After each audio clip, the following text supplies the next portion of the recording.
Good afternoon, grade 12 learners. Welcome to today's physical sciences lesson. My name is Thandwe Uwane. This lesson is brought to you by Gauteng Department of Education in collaboration with Saipono Discovery Center and live stream by Phakama Research and Development. Our today's lesson is going to look at Le Chatelier's principle. Now, as you usually know that we will always interact with you during this lesson. So please use our WhatsApp number, which is 064 748 8913. This number is the one that we are going to use to interact with you using our WhatsApp line. Now, as I'm going to start with this lesson for today, I want you to remember the previous lessons that we did. We started looking at the chemical reactions, and we have seen how reactants are reacting with each other to form products. Now, we furthermore looked at chemical equilibrium, whereby we looked at when the rate of the forward reaction is equal to the rate of the reverse reaction. Now, the lesson is a continuation of what we did previously, which we looked at chemical equilibrium. Now, today we are going to look at factors that affect chemical equilibrium. However, these factors were nicely explained by using the Le Chatelier's principle. Now, as we are going to start, we are going to look at what does Le Chatelier's principle say. We are going to state Le Chatelier's principle. According to Le Chatelier's principle states that when equilibrium in a closed system is disturbed, the system will reinstate a new equilibrium by favoring the reaction that opposes the disturbance. Now, according to Le Chatelier's, we know that the system will reach equilibrium. And at equilibrium, what we are expecting the concentration of the reactants and the products to occur at the same rate, or the reaction of the products as they are producing the reactants as they are producing the product have the same rate as the reaction of the product as they are producing back the reactants. However, it can happen that at equilibrium we can have the changes. So according to these changes, we normally refer to them as disturbance. So Le Chatelier's principle explains that if there is any disturbance in the state of equilibrium, the system will try to oppose that disturbance by making sure that it favors the reaction that disturbs the disturbance. So we are going to look at the conditions that can be changed at equilibrium and how can the system oppose those changes so that a new equilibrium can be reached. This principle can also be stated as if the conditions of the system in equilibrium are changed, the system shifts in the direction that will oppose the change. So therefore, the system will try by all means to shift in order to oppose the change that is made at equilibrium. Now, what are those factors that are affecting chemical equilibrium? Now, we are going to look at the factors like pressure. And as you know, we always refer to say pressure. Remember, pressure will always affect what? Our gases. So we know that as we're going to deal with pressure, we know that definitely gases needs to be involved if pressure can affect the system. If there is no pressure, if you are given a solid or a liquid, we know that it cannot be affected by pressure. Therefore, pressure always affects gases. And then we are also going to look at the temperature. How can the temperature affect our equilibrium state and also the concentration? You need to understand that the catalyst, the change of catalyst will not affect the change in equilibrium. So we already know that equilibrium can be, the chemical equilibrium or equilibrium position can be affected by the pressure, the temperature, and the concentration. We are also going to look at each and every factor and how does each and every factor affect our equilibrium. Now, let's start with pressure. How can pressure affect our equilibrium? Pressure affects our equilibrium in such a way that an increase in pressure will favor the reaction which has the least number of moles, and the decrease in pressure will favor the reaction which has the most number of moles. Now, when you look at the chemical reaction that is provided, we are provided with the reaction whereby nitrogen gas reacts with hydrogen gas to provide what? Ammonia as a product. when you look at this reaction, the first thing that you can ask yourself as a revision from what we did in our previous lessons, you can ask yourself whether this is a heterogeneous or homogeneous mixture or reaction. If you look at this reaction, you can see that all the states of the reactants and the products are all gases. Therefore, it shows that this is our homogeneous mixture. This reaction is homogeneous reaction. Now, the second thing that you need to look at the heat of reaction. What is the information that is provided by the heat of information?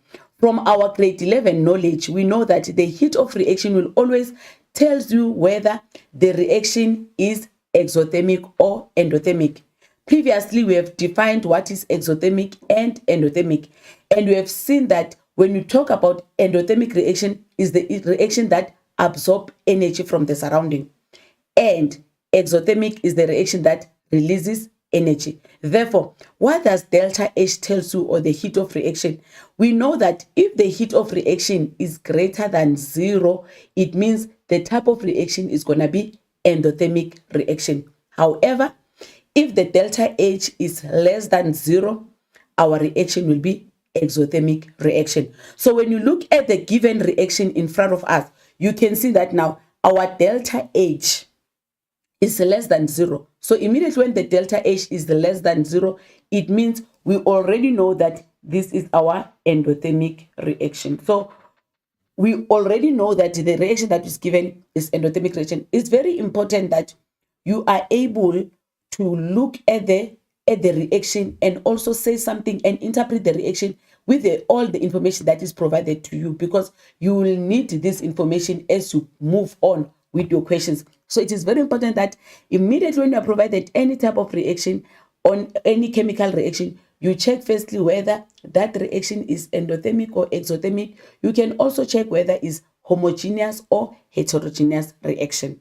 But now, the factor that we are looking at in this given reaction, we are just looking at how can pressure affect this rate of our equilibrium. We already know that at this point in time, this is a reversible reaction, meaning that our forward reaction and our reverse reaction occur at the same rate, because we already know that this reaction has reached equilibrium, meaning that the reactants can form the products and also the products can form the reactants. But how can the pressure affect this? The pressure, what you do when you want to check how the pressure affects the given reaction, you just look at the number of moles provided on the side of the reactant and the side of the product. Now, what does the pressure do in terms of the reaction? The pressure will always favor the side with the least number of moles, meaning that you will add the number of moles at the side of the reactants and add the number of moles at the side of the product and compare the two. So we know that if the pressure is increased, it will favor where the reactions are less or the least number of moles. And then when the pressure is decreased, it will favor where we have the most number of moles.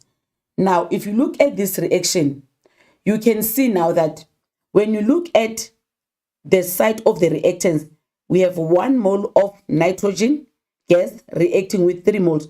Already on our right-hand side, we have 4 moles, meaning that the side of the reactants is having 4 moles. And when you look at the side of the product, we are having 2 moles of ammonia that are going to be formed. So when you compare the number of moles on your right-hand side and the number of moles on your left-hand side, which is the side of the product, you can see that the side of the reactant is having 4, whereas the side of the product is having 2. How does the increase in pressure then affect our chemical equilibrium? We know that where there are less number of moles, the reaction will favor that side. Therefore, or the reaction will favor that side will be favored. Therefore, it means that the increase in pressure will favor the reaction which has the fewer number of moles. Hence, forward reaction is favored and more yield of ammonia gas, meaning that there will be more ammonia forming during this reaction, because this reaction will favor the forward reaction where there are less number of moles. Meaning that if it happens that we decrease pressure, if we decrease pressure, let's say we are decreasing pressure, If it happens that the pressure is being decreased, it means the reaction will favor the side of the reactants where there are more number of moles. So it is very important that you know how does each and every factor affect chemical equilibrium.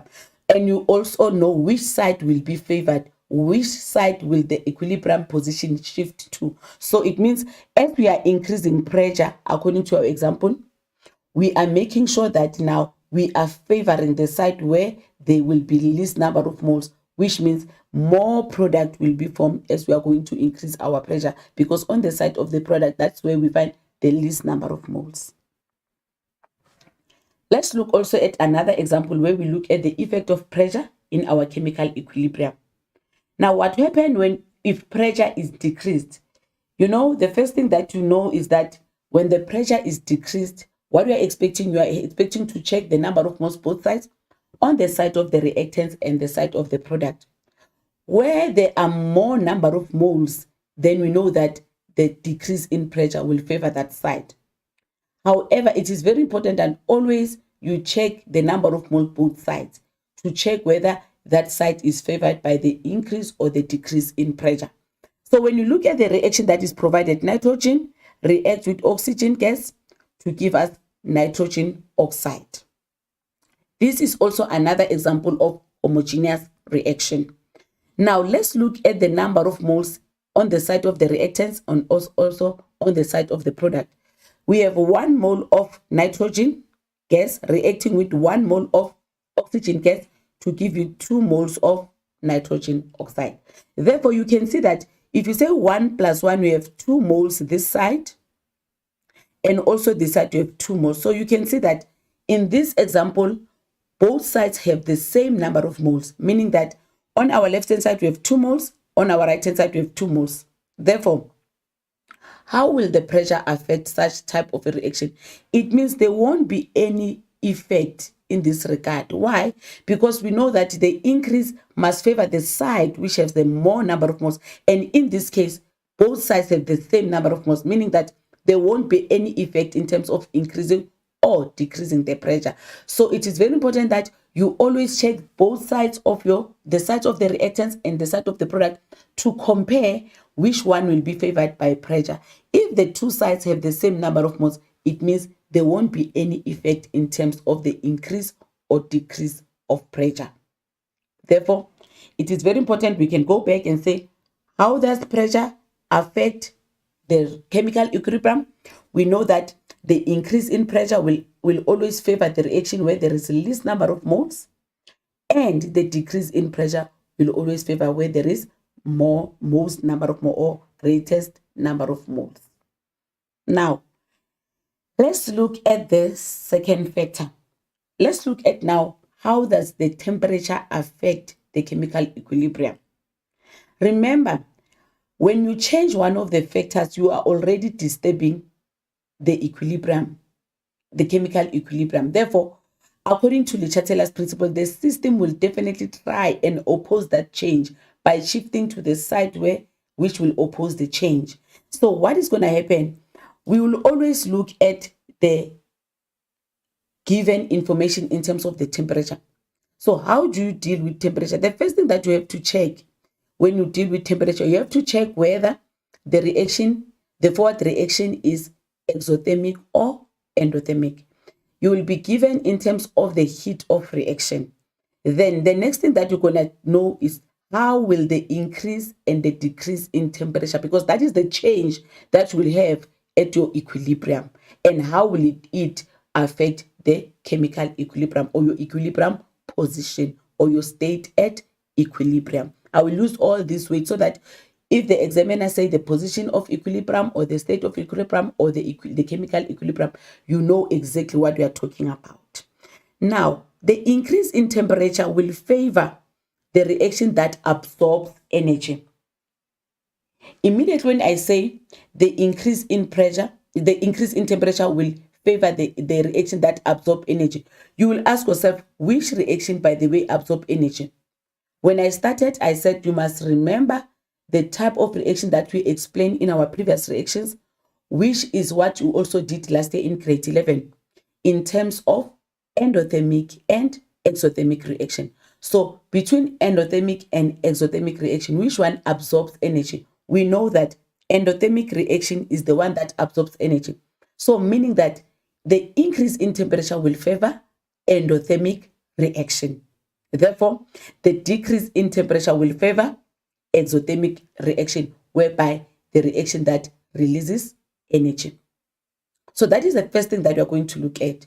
Look at whether your forward reaction is endothermic or exothermic, meaning that if your forward reaction is endothermic reaction and you are increasing temperature, therefore, you know what will be favored.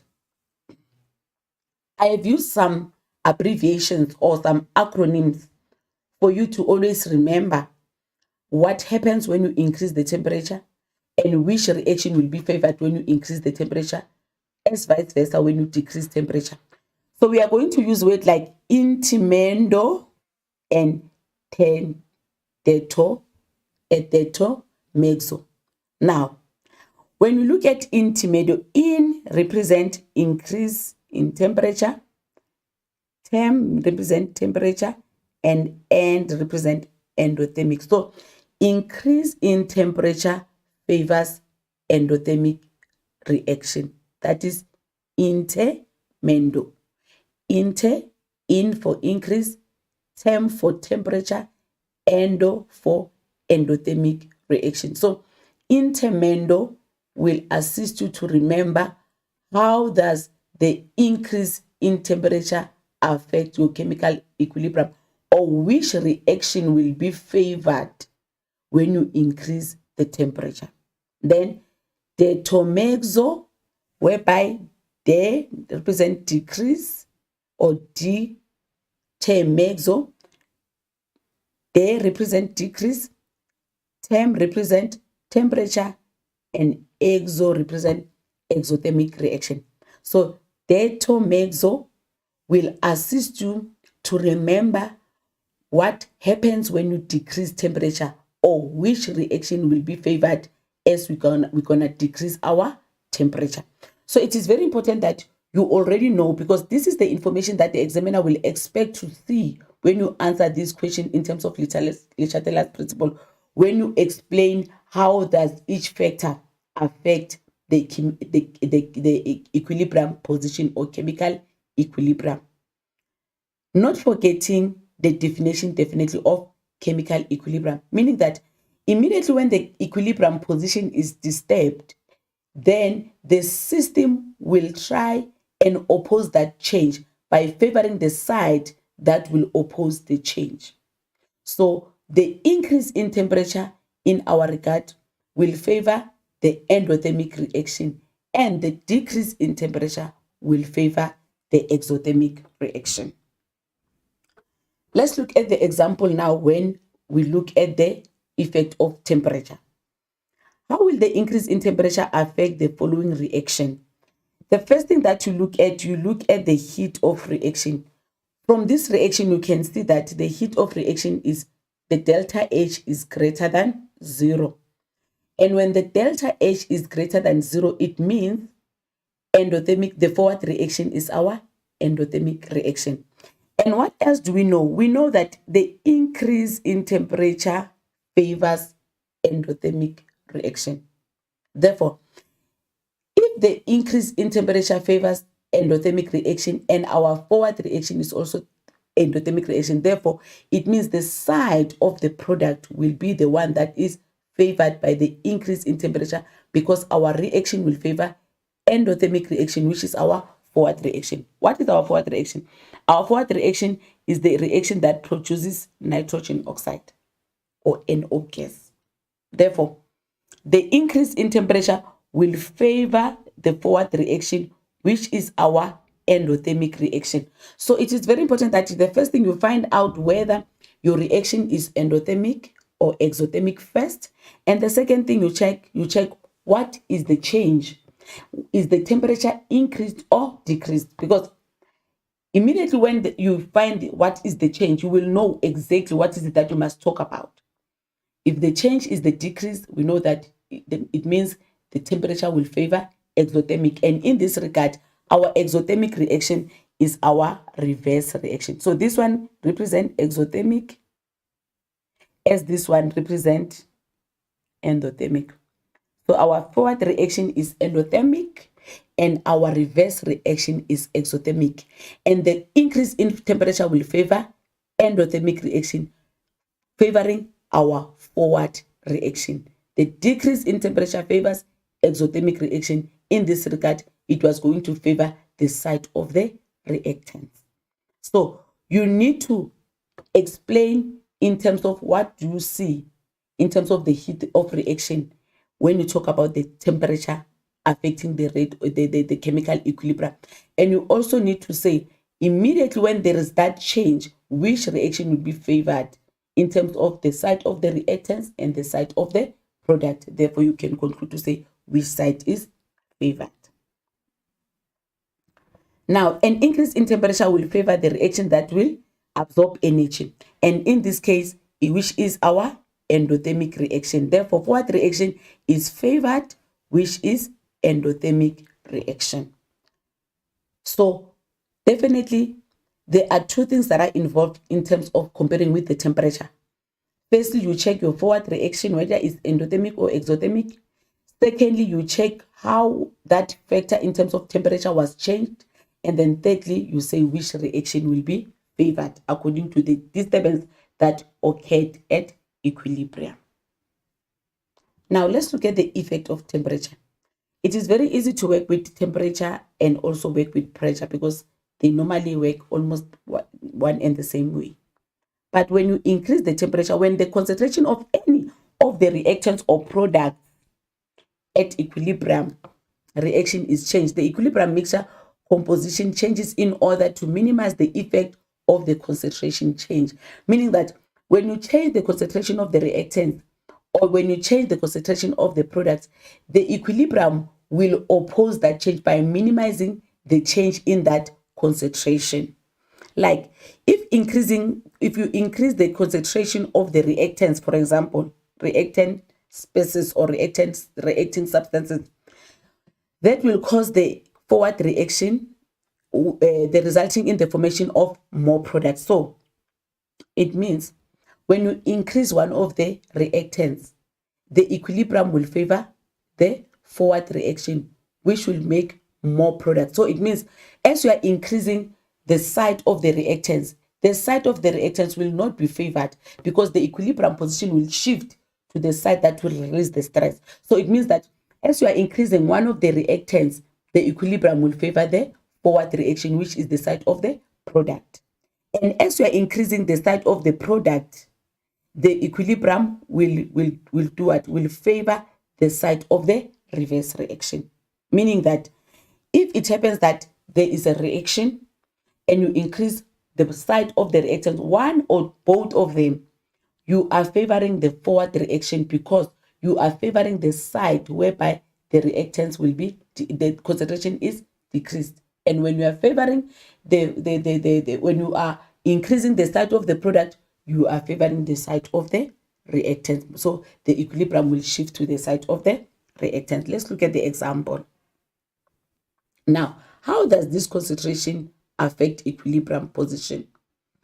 Let's look at the reaction between hydrogen gas reacting with iodide gas to give you hydrogen iodide. Now, in this instant, you can see now that we are looking at the effect of concentration. So they say assume that more hydrogen gas is injected into the container. So you are increasing the concentration of hydrogen gas. Immediately when you increase the concentration of hydrogen gas, how will the system counteract the increase of concentration? The system will counteract the effect of concentration by decreasing the concentration of the reacting substance, and thus the product concentration will increase, and the equilibrium will shift to the right. So we have just increased one of the reactants, and immediately when you increase one of the reactants, the other reactant's concentration, the system will decrease the concentration of the other reactant. That is how the system will relieve the stress or will counteract the disturbance by decreasing one of the other reactant and favoring the site and increasing the concentration of the hydrogen dioxide. Therefore, the forward reaction will be favored by shifting to the side of the product. So I think I've explained to say when one of the reactants is increased, the system will favor the formation of more products. And when the reactant and the product is increased, the reaction will favor the side of the reactants. So it is very important that in terms of the concentration, you see which side will be favored and what is being increased in terms of the concentration. I need to explain before we continue to say, remember, concentration will affect the gases, will affect the aqueous solution, and concentration will not affect the solids and the liquids. As we have seen that the concentration of the solids and the liquids is constant and is 1. That was explained when we were looking at the calculation of the equilibrium constant in our previous lesson. So the increase in concentration will be of aqueous solution or of gases. So you need to know that whether you have solids or liquids, there won't be any effect in terms of the increase and the decrease in concentration. That means that specific reactant will not be affected by concentration because concentration of solids is 1. Now,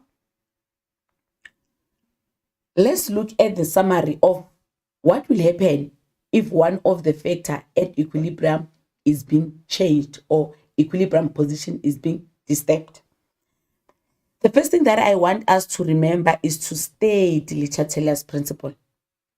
By you stating Le Chatelier's principle, you are in a position to get 2 marks because this definition will qualify you to get 2 marks for this question. So what does Le Chatelier say? You know that Le Chatelier's, as we started with Le Chatelier's principle, Le Chatelier's principle states that, okay, I will just go back to it. When the equilibrium in a closed system, because this is the condition, we know that one of the conditions of equilibrium, the reaction must be in a closed system, and the concentration of the reactants and the product must be constant. So therefore, when the equilibrium in a closed system is disturbed, the system will reinstate a new equilibrium by favoring the reaction that will oppose the disturbance. So by saying such definition, you will definitely get your 2 marks. So make sure that before you start doing anything, understanding the Le Chatelier's principle, you are in a position to be able to state that principle, which is Le Chatelier's principle. Okay, so we are going to go and look at the summary of whatever that we're talking about. We are going to look at how does, okay, let me just go back. How does each factor affect the equilibrium position? Now consider the following equilibrium reaction. What will happen if we, number 1, the first thing that you are given is the reaction. And we know that this reaction is at equilibrium because we are told that this reaction is at equilibrium. And we also know that this is a chemical, this reaction is at equilibrium because we have a reversible reaction. How do you see that is reversible reaction? I explained that the arrows facing forward and backward, or the double arrows, will indicate that this is a reversible reaction, and the reversible reaction is at equilibrium. So the double arrows represent that this is a reversible reaction, meaning the products have that capability of producing the reactants as the reactants have the capability of producing the product. And we know that at this instant, the concentration of the reactants and the product is constant, and the rate of forward reaction and the rate of reverse reaction is equal. So those are the things that you must always remember immediately when you start dealing with equilibrium reactions.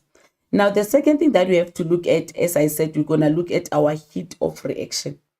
Looking at the heat of reaction, you can see that delta H is less than 0, meaning that as the delta H is less than 0, this reaction is exothermic reaction, meaning that our forward reaction is exothermic reaction.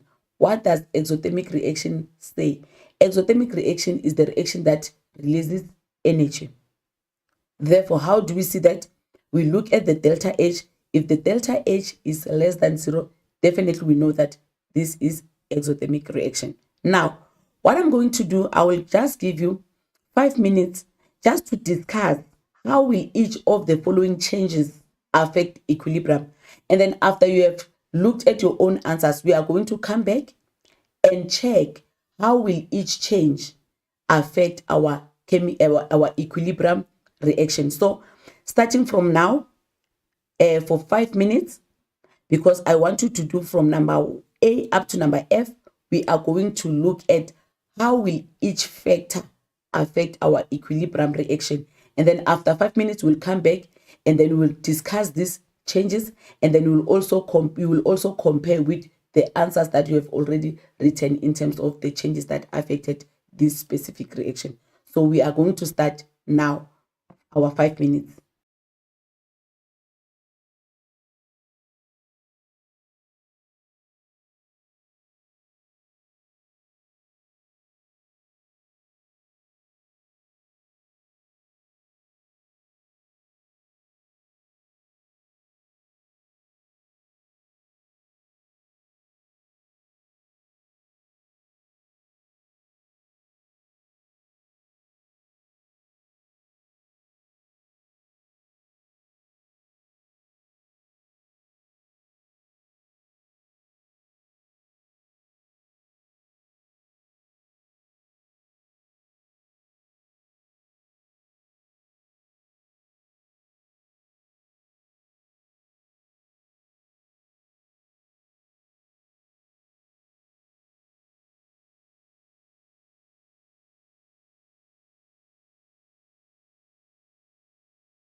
Welcome back, grade 12s. I hope you have tried these questions and you have used the information that we have just discussed in order for you to be assisted in answering these questions. We have already seen some of the questions that you have asked on our WhatsApp number, which is 064 748 8913. And I'm happy that the questions that we have asked, they are going to be answered as we proceed with the lesson. So make sure that you listen attentively as we are going to discuss such changes in terms of the questions that we have already asked. So the first thing that we are going to do, we are going to look at how each factor affect our equilibrium reaction. And we have already explained that catalyst is one of the factors that doesn't affect our equilibrium reaction. Our equilibrium reactions will be affected by the pressure, the temperature, and the concentration. And if you look at the factors that affect the equilibrium reaction, you can refer back to the factors that affected our chemical reaction as we started with this lesson. So it is very important that you know that some of the factors that we discussed previously, which are the factors that affected the chemical reaction, they are not going to affect our equilibrium reaction. So let's look now at what is it that can be said in terms of the changes that we have made in our equilibrium reaction. We have seen that our fourth reaction is exothermic reaction. And we also have seen that this is our homogeneous reaction, whereby the state of the reactants and the product, they are all in the same phase. Now, the first thing that is changed is that in this equilibrium reaction, there is an increase in concentration. Before you answer this question, you need to ask yourself, how does the concentration affect the reaction? We know that the concentration, they will tell you whether they increase the concentration of the reactants or they increase the concentration of the product. And then immediately when you know which side is being increased, you will already know which side will be favored. So when you look at this, you can see that now we are increasing the concentration of nitrogen by adding more nitrogen.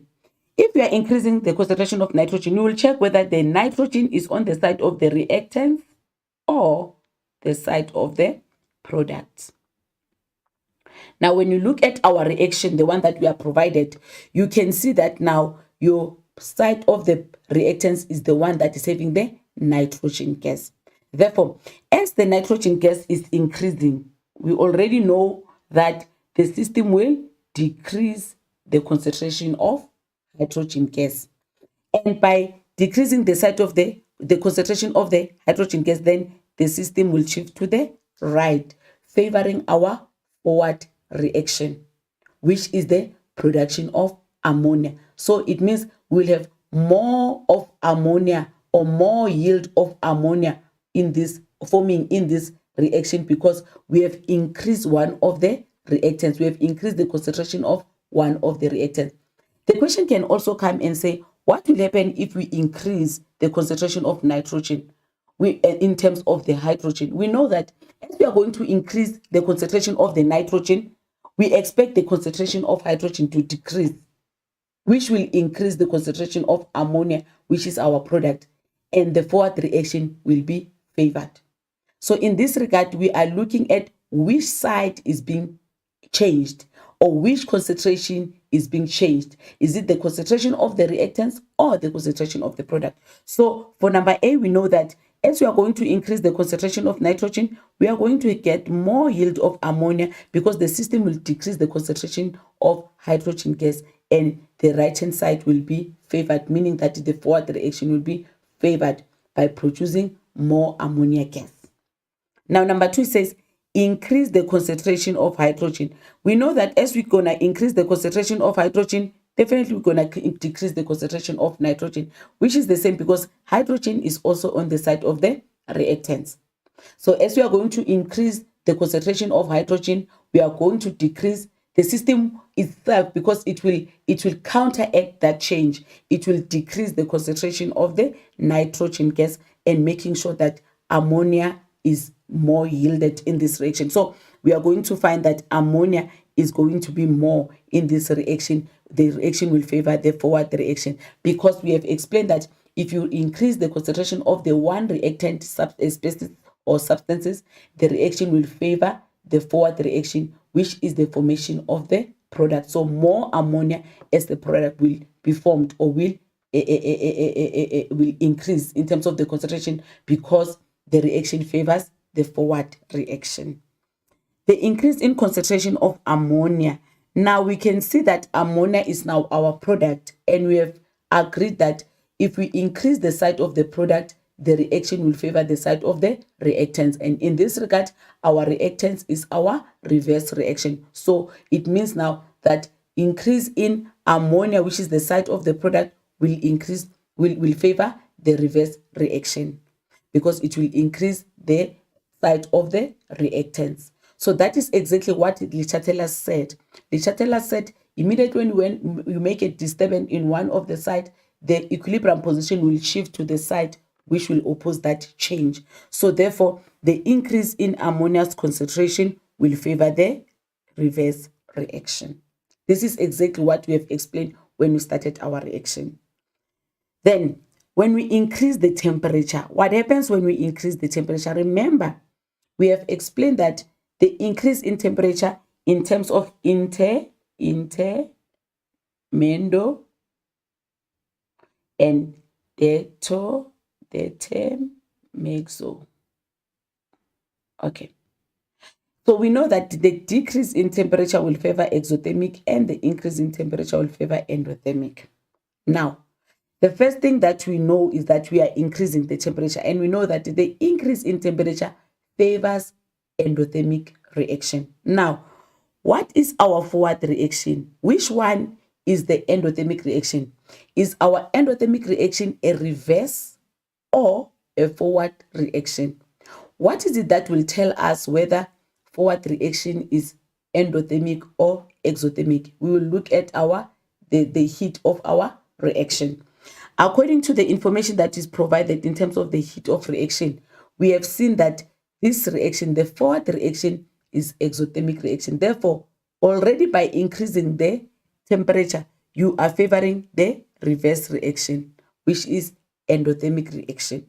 So the increase in temperature will favor the side where the reaction will be absorbed, and our reaction is absorbed in the reverse reaction, which is our endothermic reaction, as our forward reaction is exothermic reaction.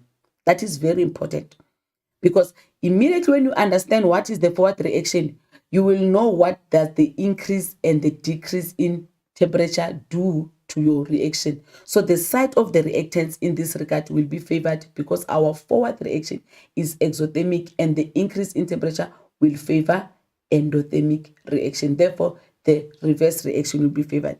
And this is the vice versa in terms of the decrease in temperature. The decrease in temperature will favor the site where the energy is being released, which is the exothermic reaction. Therefore, the decrease in temperature will favor the exothermic reaction, which is the forward reaction. The increase in pressure. Now, in terms of the increase in pressure, you just look at 1 and 3 and then N2. You can see that this side is 4 moles and this side is 2 moles. So when you increase the pressure, you can see that now you are favoring the side that has the increase in pressure will favor the side which has the least number of moles. So the increase in pressure will favor the forward reaction, because this side you have 4, this side you have 2. So when you increase pressure, there will be more of the ammonia forming. So it is very important that you check first what is the type of reaction that you are given in terms of temperature, which side of the number of moles are the less in terms of pressure, and then in terms of concentration, which side, the side of the reactants or the side of the product, is being disturbed. By that, you will be able to make a successive decision by saying which side will the equilibrium position shift to. Now we are going to, okay, this is what I wanted to explain, just to say when you increase the concentration, definitely what is going to happen, you increase the concentration of this, and this concentration will decrease, and the equilibrium position will favor the right hand side. I wanted just to show how will the concentration or the increase in concentration of one, because here the increase in concentration of what? Of N2. That is what the question was looking for, the increase in concentration of N2. Now, what is the effect of catalyst? The addition of catalyst will not have any effect on the equilibrium of the chemical reaction because the rate of forward reaction and the rate of reverse reaction will change in the same amount. So the catalyst will not affect the equilibrium position because the rate of the forward reaction and the rate of the reverse reaction are equal. So in terms of the catalyst, even though the catalyst, we have seen that it can affect the chemical reaction, it can affect the rate of chemical reaction. However, it will not affect the equilibrium position.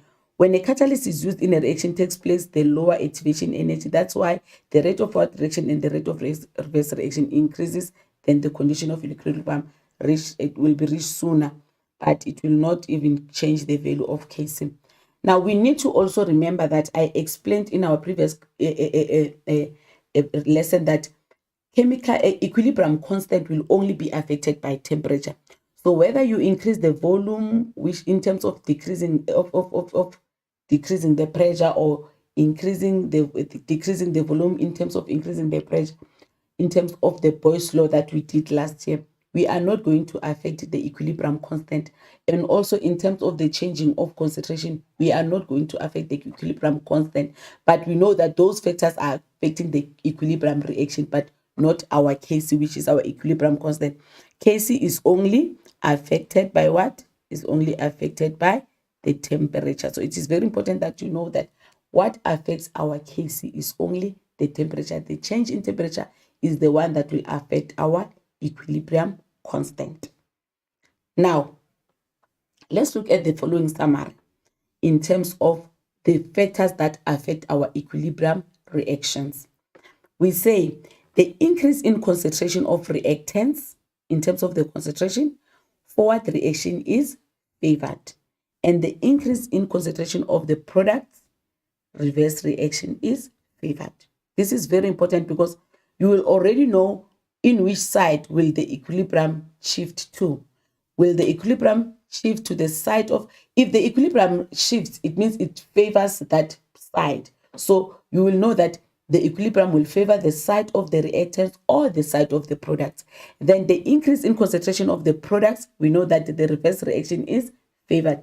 Why are we saying the reverse reaction is favored? Remember, we know that the reverse reactions is the side of the reactants and the forward reaction is the side of the products. So when you say the reverse reaction is favored, you mean the side of the reactants is favored by increasing the concentration of the product.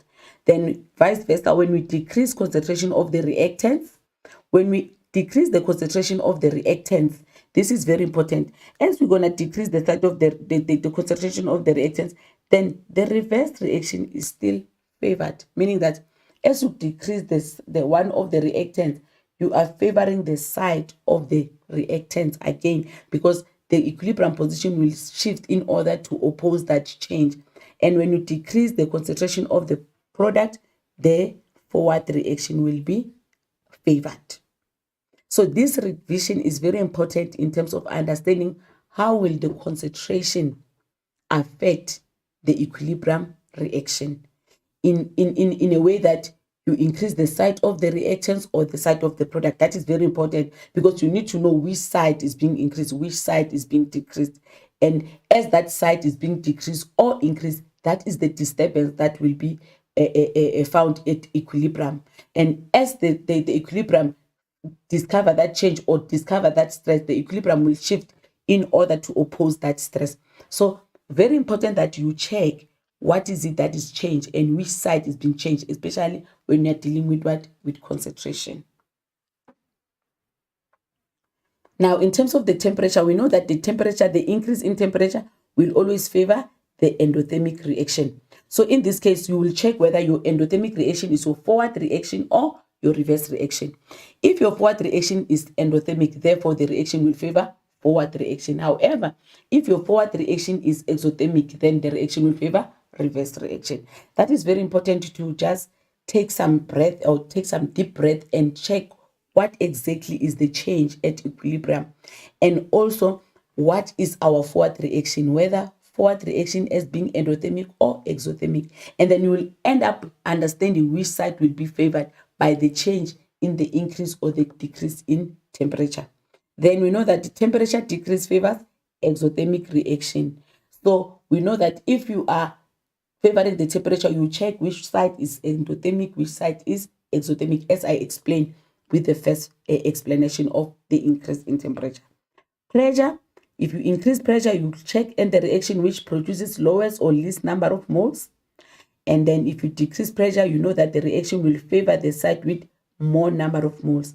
And I think it is very important that you know that if the number of moles are equal in both sides, then pressure will not have any effect in terms of the shifting of equilibrium position, meaning that there will be, the system will remain the same. There won't be any change if the number of moles are equal in both sides. But if the number of moles are not equal in both sides, if you increase the pressure, the increase in pressure will favor the side where there are less moles. And if you increase the, you decrease the pressure, the decrease in pressure will favor the side which with more or a greater number of moles. So in terms of pressure, you just look at the reaction. And what you need to understand is that the examiner will definitely give you the balanced reaction. So what is it that you have to do? You just have to check which side is being favored in terms of the knowledge that I just provided you right now to say which side will be favored in terms of which side is having the more number of moles or which side is having less number of moles. And then, as I said, addition of a catalyst will have no effect on the equilibrium, but we know that it will make the reaction or the equilibrium constant to be reached faster. So it will not change any, there is no side that will be favored in terms of changing any or adding a catalyst in terms of this reaction in equilibrium. Now, learners, I think as I've explained all the factors and how each factor affect our equilibrium reaction, we are now going to look at also the exam type of questions on how are we expected to answer the exam type of questions in order for you to be able to score marks in such questions. Now, let's look at this reaction. The Le Chatelier's principle, or the factors that affect the chemical the equilibrium chemical equilibrium, will always be integrated with what we did in our previous lesson. So it will not be a question or in isolation. We will definitely need to understand that these are two-in-one questions. So always when you understand Le Chatelier's principle, you can be expected sometimes to calculate the number of moles, as we did last week, to calculate the equilibrium constant.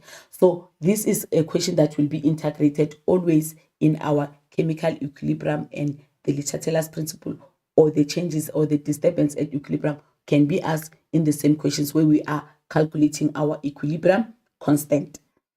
Now consider the balanced equation below for the hypothetical reaction that takes place in a sealed 2 cubic decimeter container at 300 kelvins. We will always be provided the temperature because we know that the temperature will affect our equilibrium constant. And especially when we are expected to calculate the equilibrium constant, we will know what will the temperature or how will the temperature affect our equilibrium constant. So we are told that in this reaction, we are given the reaction of 2P, which is a gas reacting with Q2 gas. And then we have a reversible reaction, which provides 2PQ gas. And already by looking at this reaction, you can see that this is our homogeneous reaction. Why am I saying it's homogeneous reaction? Our states are the same. All the reactants and the products, they are gases. Therefore, it means it's our homogeneous reaction. Now we can see, as we read this reaction, we can see that 2 moles of P react with 1 mole of Q2 to give us 2 moles of PQ. This is the reaction that is provided by the examiner. Now, the first thing that the examiner wants us to do, the examiner wants us to define the term chemical equilibrium, and it's 2 marks. Remember, sometimes they can say to you, define dynamic equilibrium. Dynamic equilibrium, remember, dynamic means the reaction has not stopped. It's the same as chemical equilibrium. So what is chemical equilibrium? For 2 marks, I will expect each and every one of you to score marks in terms of the definition. This is our low order question, whereby each and every one of you must be able to go to the exam room with that definition ringing in his or her mind or head. So you must make sure that as you enter the exam room, the first thing you know that as I'm going to answer questions under chemical equilibrium, I know how to state or to define chemical equilibrium, I know how to state Le Chatelier's principle. So those are the definitions that you must know as you enter the exam room. And you also need to know what does these double arrows mean to you as you are provided in your reactions. And we know that these are reversible reaction, whereby we have the forward reaction and the reverse reaction. And also making sure that you don't confuse the two words of reverse and reversible. So we are going to look at our question now.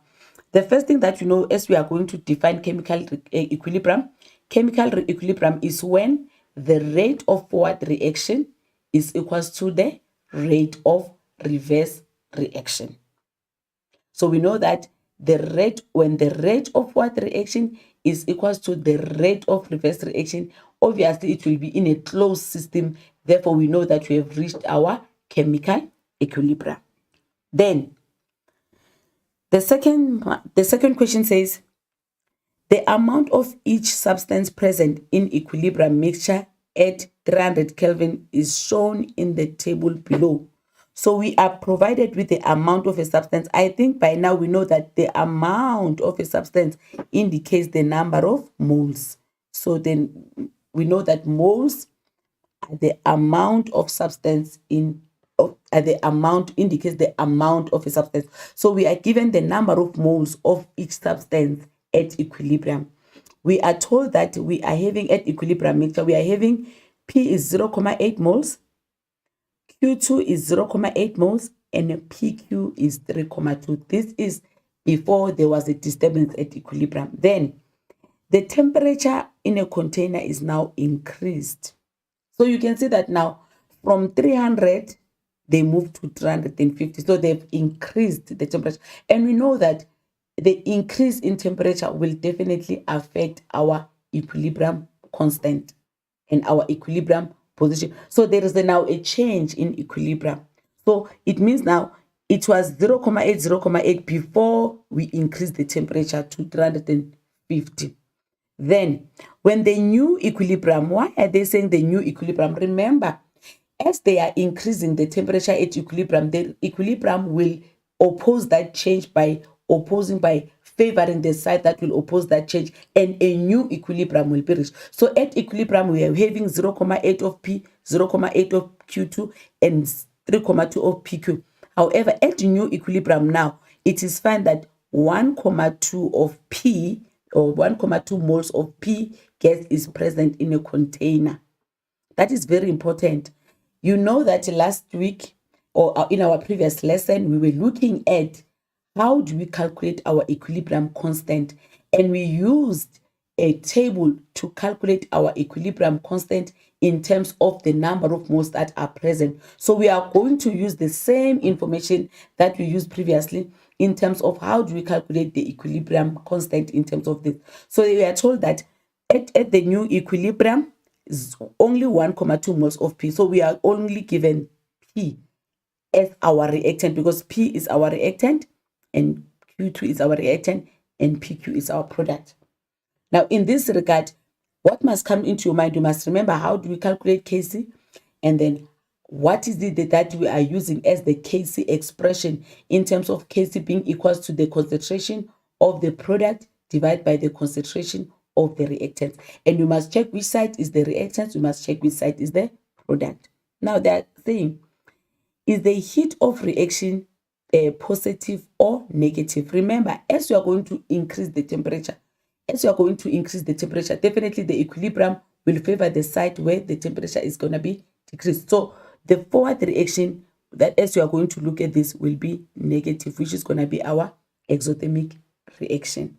How do we find out that? We have found out that the temperature was 300 and this is now increased to 350. So the system will favor the side where the reaction will release temperature. So our temperature will be negative. So use Le Chatelier's principle to explain this. As I'm saying, the increase in temperature will favor the side which will decrease the temperature, which is exothermic reaction. So we already know that as we are going to increase the temperature, we are going to, the increase in temperature is going to be negative. So the increase in temperature, we know that it favors endothermic reaction, and the reverse reaction is going to be favored in this regard, because as we are increasing the temperature, we are favoring the exothermic reaction, and the exothermic reaction is our reverse reaction. So as you are going to look, so that is why we are saying forward reaction is the exothermic reaction, because we have increased the temperature, and it will favor the reverse reaction, and the forward reaction will be exothermic reaction. So our reverse reaction is going to be endothermic, and our forward reaction is going to be exothermic. So by increasing the temperature, we are favoring the endothermic reaction, and we know that the reverse reaction is the one that will be favored because it's the one that will decrease the temperature, and that reverse reaction in this regard is the exothermic reaction. So that is why we said our forward reaction is our exothermic, our favored reaction, our exothermic reaction, which will be favored our forward reaction. Now, the main thing that most of you, as you were looking at our WhatsApp, you were asking, how do we calculate the equilibrium constant? Now, I will just remind you on how do we calculate our equilibrium constant by saying the first thing, you are provided the reaction. So the first thing that you are going to look at, you are going to look at the ratio of the reactants and the product ratio. The second thing that you are going to look at, you are going to look at the initial number of moles. And then after that, you are going to look at the moles used or produced. And then you are going to look at moles at equilibrium. And the last thing is concentration at equilibrium. Remember, for you to be able to calculate Kc or equilibrium constant, you must know the concentration at equilibrium. So what I want you to know, I just want you to know what is it that you are going to write as you are going to label your table. You will start with the reaction will be provided to you, which is going to be balanced. So the first thing that you look at how are the reactants and the product reacting to each other in terms of their ratio. So when you look at this reaction, you can see that for every 2 moles of P, we need 1 mole of Q2 to give us 2 moles of. So the ratio is 2:1:2. Now you need to be always in a position to use the mole ratio, because the mole ratio will always be used where we check whether what was used and what was produced. And the next thing that is important, you need to know that in this reaction now, this reaction was at equilibrium. It started having 0 number of product and some number of reactants. However, at equilibrium, we already know now that we already have our product and our reactants. This is not the initial state of the reaction. This is the reaction at equilibrium.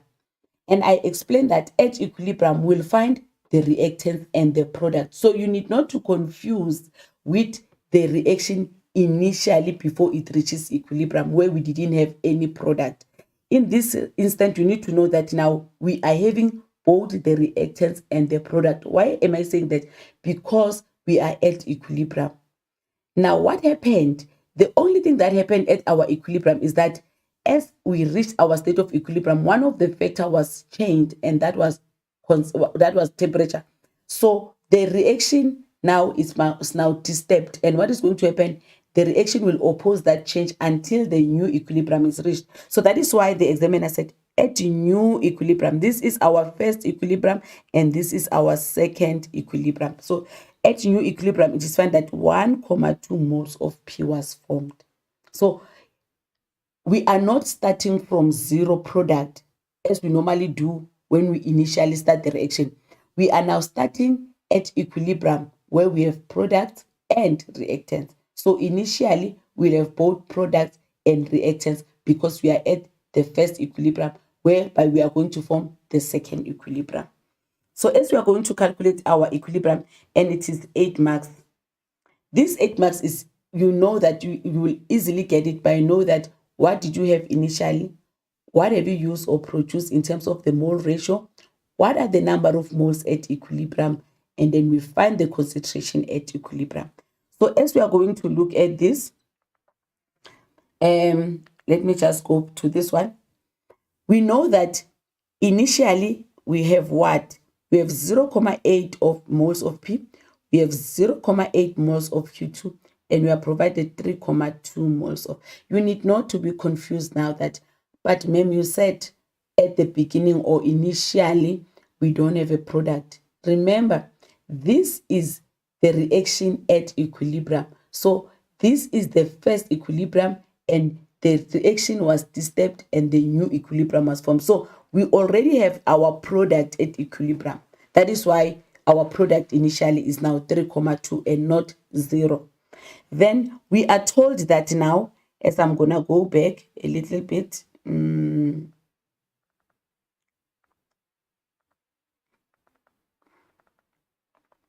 we are told that at the new equilibrium, we find 1.2 moles of P. We are given 1.2 moles at P, where at equilibrium here. Now, we need to use the information that we have to find the information that we don't have. So we know that when P started with the first equilibrium, P was 3.2, was 0.8. Now we find that at equilibrium, now our P is 1.2. Now, what happened at equilibrium position? So we started with 0.8, now we have 1.2. Then it means what happened? For us to find the change or the number of moles at equilibrium, we know that, remember, in this regard, when you start from 0.8 and then you end with 0.2, it means there is more than what you have started with. There are more number of moles than what you have started with. So it's going to be 1.2 subtract 0.8, which will give us 0.4. So now we have the number of moles of P at equilibrium, or the number of moles of P that are being changed or used or formed. Therefore, if 1.2, so from the statement, you can see that now the number of products that are being formed, if you are looking at the reactants, you have now more of the reactants than the initial one. So it means here, instead of saying this one subtract this one, it means the product that you have now will subtract the initial that you have, and then you will get 0.4. This is the change that you have. You started with 0.4, you ended up with 1.2. Therefore, the change is going to be 0.4.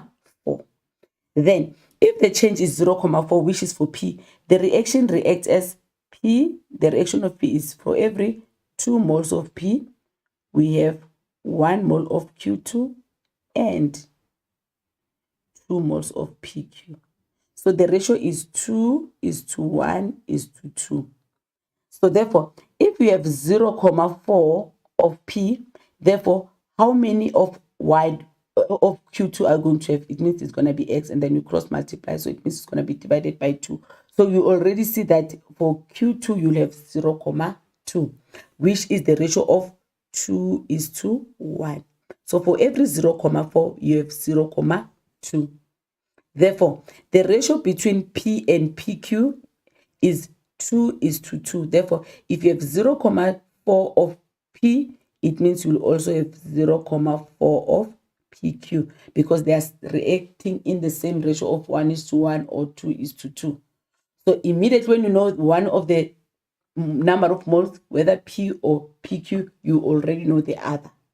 So what is going to happen is that we already now know the number of moles of PQ.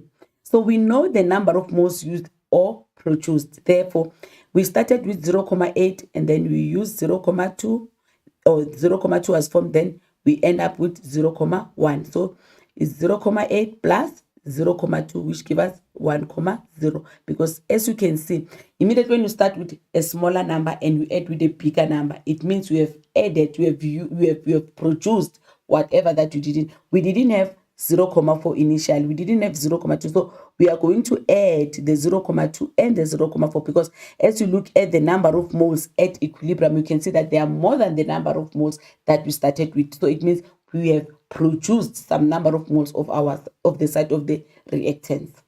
Then, on the side of the product, We know that we started with 3,2. Now we have used 3,4. Therefore, at the end, we're going to have 2,8 because it's going to be 3,2 subtract 0,4, which is going to be 2,8. So it is very important that this information of 1,2 was our clue to say whether there are more products that are formed or there are more reactants that are formed. And in this case, you can see that the more reactants are formed. So meaning that it means that our Kc will be greater than 1 because the reactants, the side of the reactants is the one that will be favored, meaning that we have more products than the reactants. Therefore, we are going now to find the equilibrium concentration, the number of the concentration at equilibrium. So we were provided in our information, we were provided with, let me just go back. In our information, we were provided with we were told that the volume of this container is 2 cubic centimeters. So we know that for us to calculate the concentration at equilibrium, C is equals to N over V. Therefore, we're going to take all the number of moles at equilibrium, divide them by the volume, which is 2 cubic decimeter in this regard, and then we are going to get our concentration at equilibrium, which will assist us to be able to calculate Kc, which is the concentration of the product, divide by the concentration of the reactant. So immediately when we know the concentration at equilibrium, we will be able to calculate our Kc. So when you look at our concentration at equilibrium now, you're going to say 1,2 for the P is 1,2 divided by 2 is for the P. And then for the Q2 is going to be 1,0 divided by 2.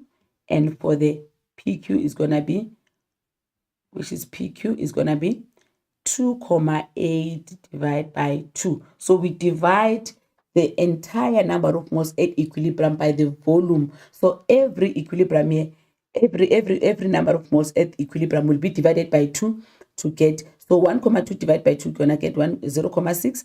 1,0 divided by 2, you're gonna get 0,5, and 2,8, you're gonna get 1,4. Then you're gonna take these values that you find at equilibrium and go to your equilibrium expression. And you can see that for the correct expression at equilibrium, you are going to be provided with 1 mark for that. So how was this marked?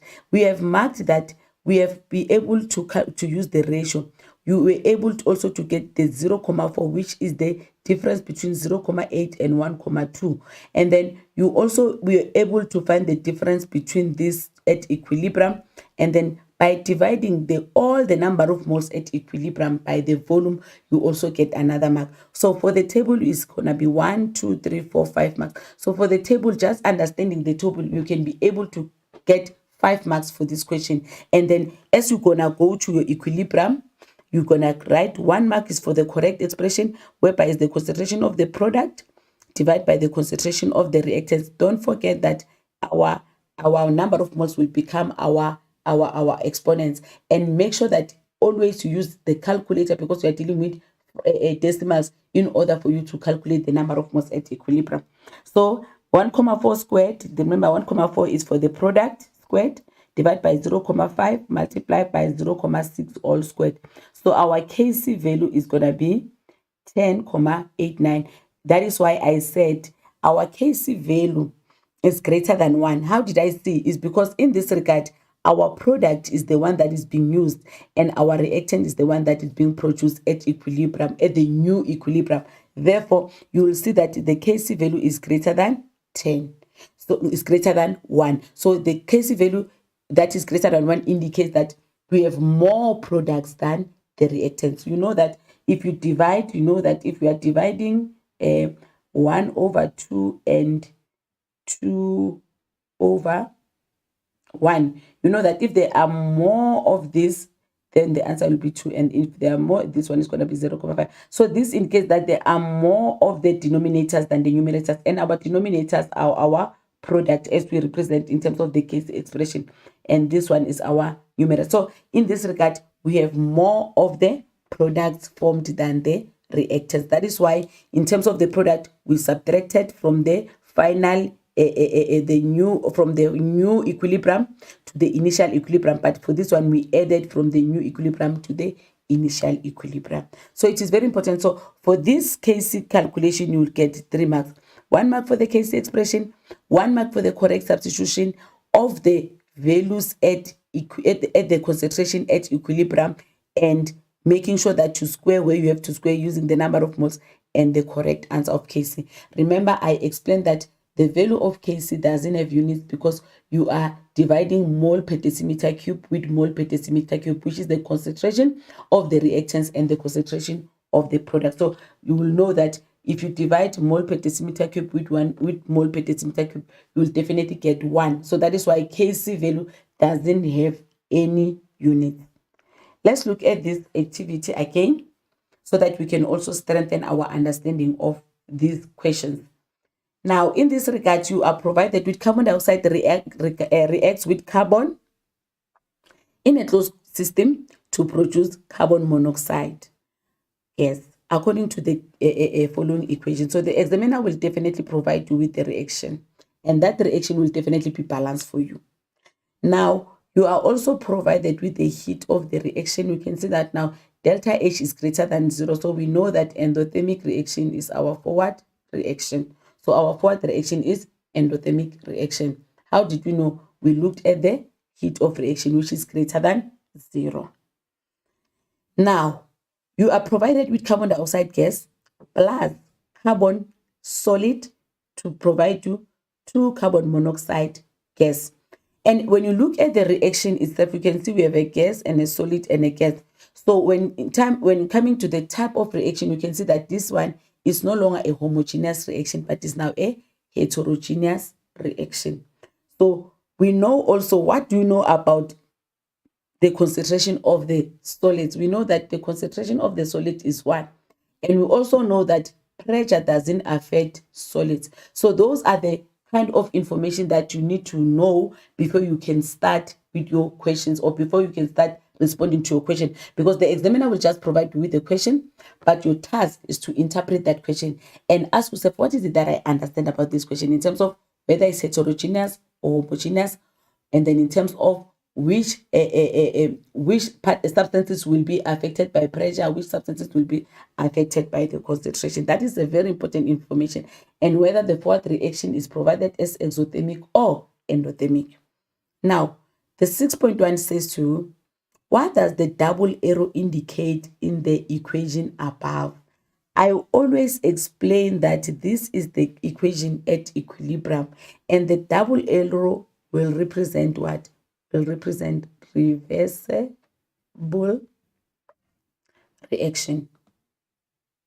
So immediately when you see the double arrow, you know that the forward reaction and the reverse reaction, they can produce each other, meaning that the products can produce the reactants and the reactants can produce the product.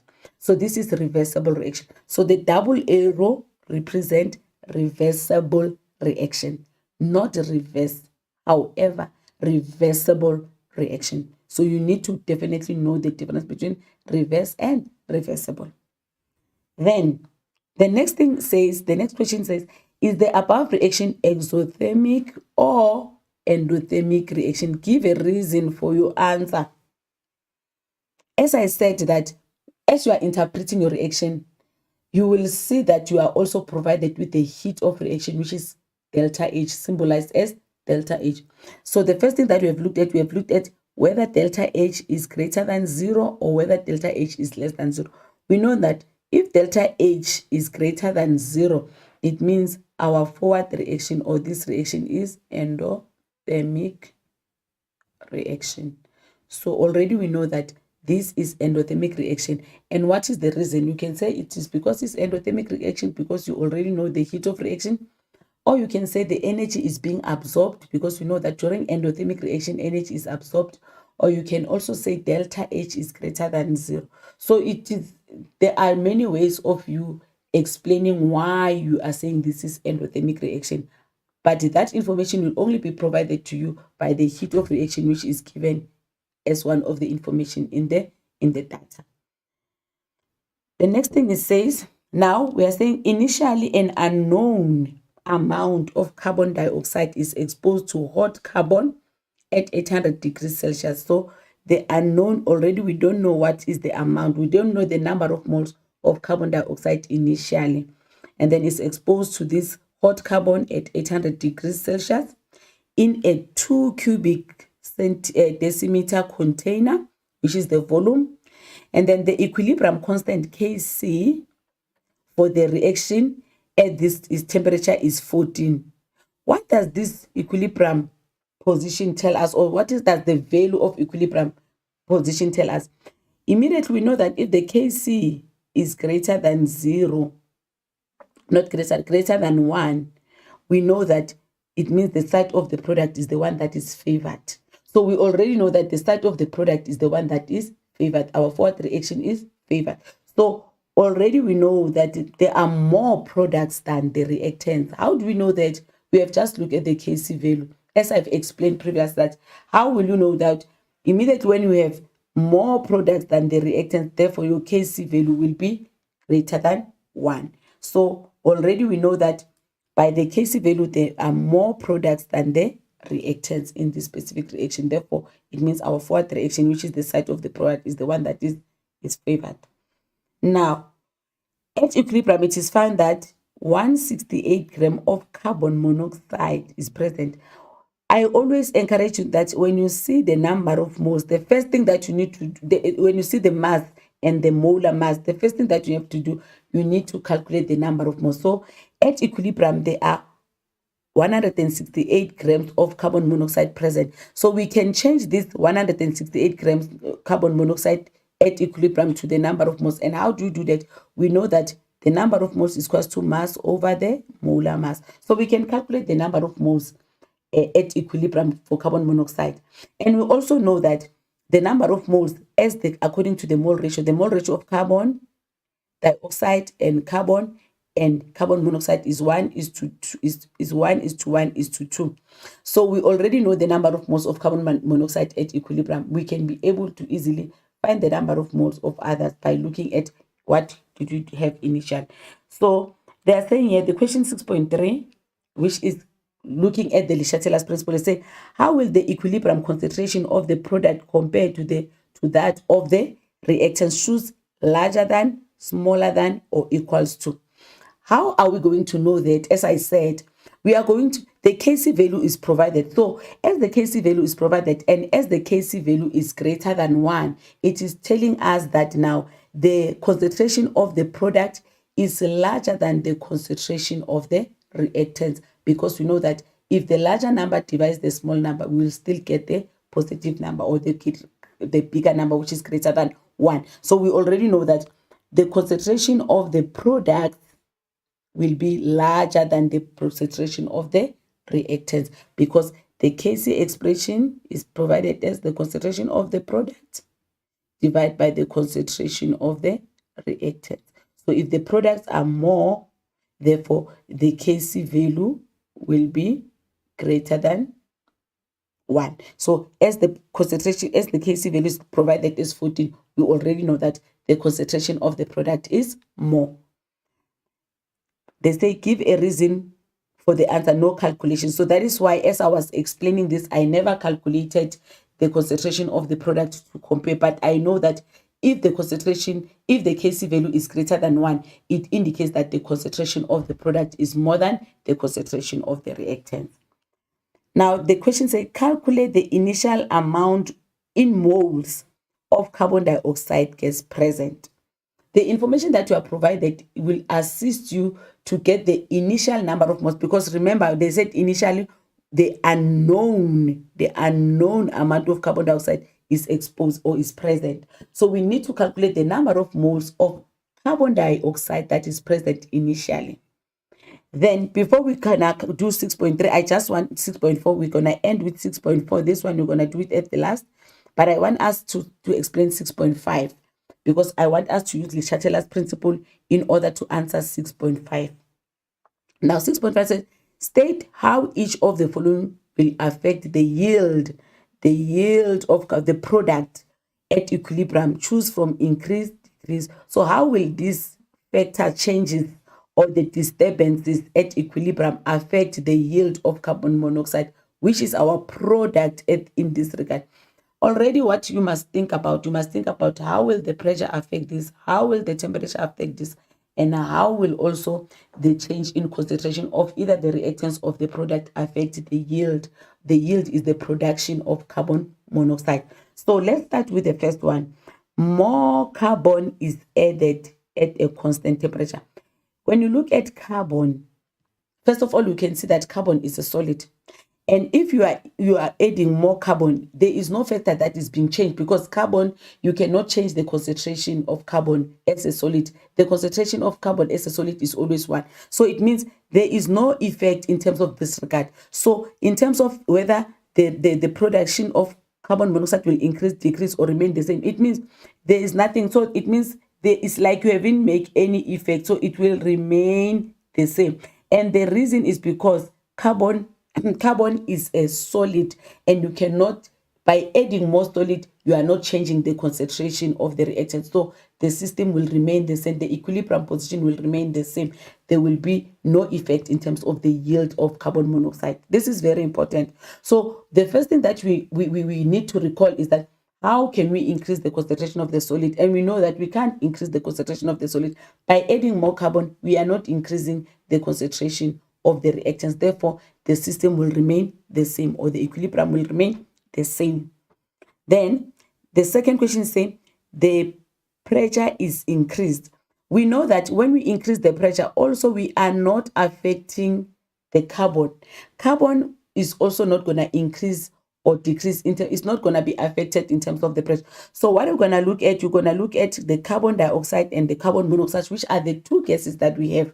And we're going to compare the number of moles in both sides. We're going to compare the number of moles at the side of the carbon and the side of the carbon monoxide. So the number of moles is 1 on the side of the carbon dioxide and 2. So it means as we are going to increase the pressure, we are going to decrease the carbon monoxide, because the side that will be favored is the side of the carbon dioxide. So as we decrease the pressure, carbon dioxide side will be favored. So more carbon dioxide will be formed and less of this carbon monoxide. So we are decreasing the yield of carbon monoxide by increasing the pressure, because the increase in pressure will favor our reverse reaction. And then the temperature increases, as we know that this is endothermic reaction. So the increase in temperature will increase also the rate of reaction, because this is what the what reaction is.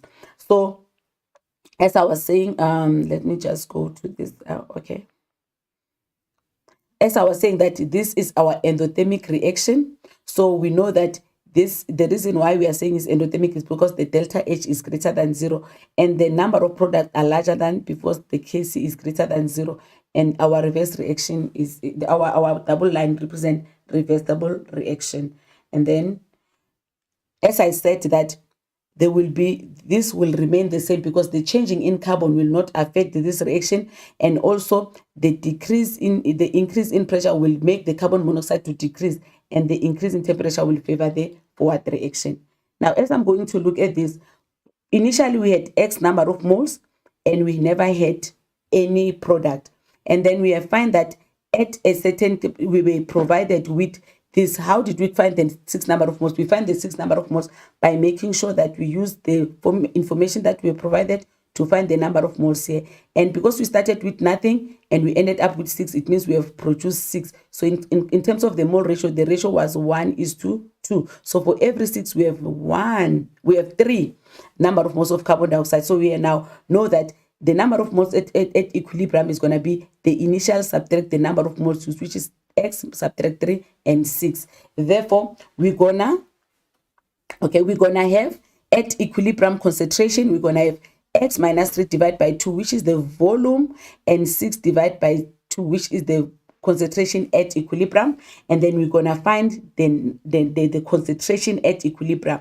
Now we're gonna use our Kc expression to find. Then Kc was provided as 14, and then we know the number of the concentration at equilibrium for carbon monoxide, which is 3 to the power 2, and then of carbon dioxide, which is X minus 3 over 2, and then we're gonna calculate it. So from here you're gonna use your mathematics just to find the number of moles. Remember, you are not calculating the Kc this time, we're calculating the number of moles. So you need to provide the units for the number of moles.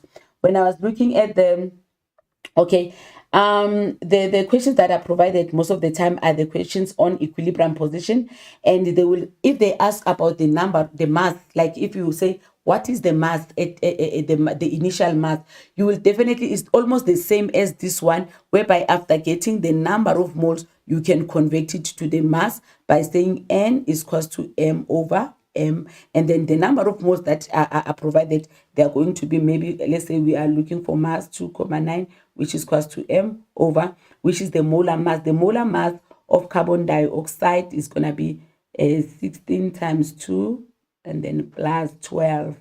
So it's 32 plus 12, which is going to be 48. So if we're looking for mass, we're going to say this divide by 48 and you cross multiply. So it doesn't matter what question you are asked by the examiner. As long as you have the number of moles, you can move from the number of moles to the mass, or from the mass to the number of moles. Whatever question that will be provided to you, will definitely try and assist you, will always reply on you in terms of how do you answer that.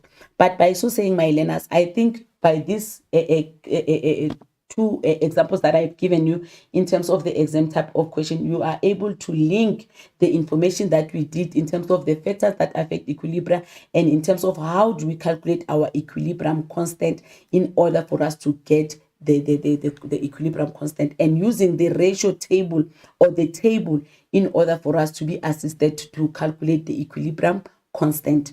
We have just come to the end of our lesson. Thank you for watching this lesson for today, because our time is now up. Please remember to sanitize, to wear your mask, to maintain social distancing. Until our next lesson, it is goodbye for me, and thank you so much.